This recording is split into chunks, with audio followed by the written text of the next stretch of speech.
Balita at impormasyon mula sa Meralco. Ito ang monthly Meralco Advisory.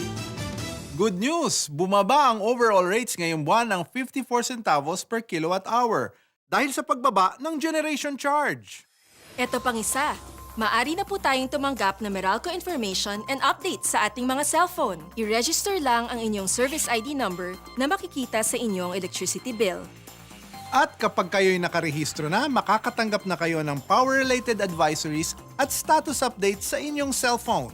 To register, i-text lamang ang Meralco, service ID number, at ipadala sa 717-16211 para sa Smart and Token Tech subscribers at 0920-97-16211 para sa ibang networks. Malaki ang tulong nito ngayong tag-ulan. Kaya i-register natin ang ating service ID number, mga misis. Salamat sa muling pagtangkilik sa monthly Meralco Advisory.